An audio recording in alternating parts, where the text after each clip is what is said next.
രണ്ടാം ദിനം ബോക്സ് ഓഫീസിൽ അടിപതറി വീണോ പ്രഭാസ് ചിത്രം the Raja Saab. Hello friends, എല്ലാവർക്കും മൂവി ടോക്സ് ആൻഡ് റിവ്യൂവിന്റെ പുതിയൊരു വീഡിയോ ഇട്ടു. അപ്പോൾ വീഡിയോ ഫോട്ടോ നമ്മൾ പങ്കുവെക്കാമെന്ന് ദി രാജാ സാബ് എന്ന് പറഞ്ഞ ഏറ്റവും പുതിയ തെലുങ്ക് ചിത്രത്തിന്റെ രണ്ടാം ദിവസമായിട്ടുള്ള ഇന്നത്തെ വേൾഡ് കളക്ഷൻ റിപ്പോർട്ടും ഇന്നത്തെ ട്രാക്കിംഗ് കളക്ഷൻ റിപ്പോർട്ടാണ്. വീഡിയോ ആദ്യമായിട്ട് കാണുന്ന സുഹൃത്തുക്കാണെങ്കിൽ ഏറ്റവും ലേറ്റസ്റ്റ് ആയിട്ടുള്ള സിനിമാ വിശേഷങ്ങൾ അറിയാൻ വേണ്ടി ഇപ്പോൾ തന്നെ ചാനൽ സബ്സ്ക്രൈബ് ചെയ്ത് നോക്കുക.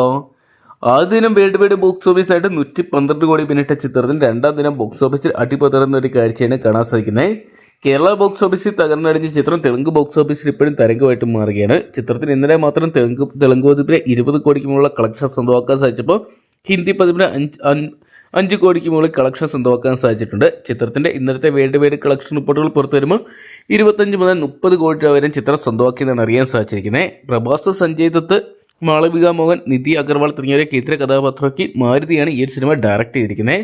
ചിത്രത്തിന് 2 ദിവസത്തെ വേൾഡ് കളക്ഷൻ റിപ്പോർട്ടുകൾ പുറത്തു വരുമ്പോൾ ചിത്രം ഏകദേശം 135 മുതൽ 150 കോടി രൂപ വരെ സ്വന്തമാക്കിയെന്നാണ് കണക്കുകൾ സൂചിപ്പിക്കുന്നത്.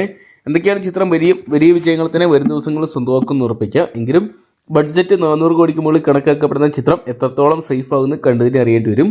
കാത്തിരിക്കാൻ ചിത്രത്തിന്റെ വരും ദിവസങ്ങളെ കളക്ഷൻ റിപ്പോർട്ടുകൾ അറിയാൻ വേണ്ടി. അപ്പം ദി രാജാ സാബ് എന്ന് പറയുന്ന സിനിമ നിങ്ങൾ കണ്ടിട്ടുണ്ടെങ്കിൽ സിനിമയെക്കുറിച്ചുള്ള നിങ്ങളുടെ വലിയ അഭിപ്രായങ്ങൾ കമന്റ് ബോക്സിൽ പങ്കുവെക്കുക. വീഡിയോ ഇഷ്ടപ്പെട്ടെങ്കിൽ ലൈക്ക് ചെയ്യാനും ഷെയർ ചെയ്യാനും ചാനൽ സബ്സ്ക്രൈബ് ചെയ്യാനും മറക്കണ്ട.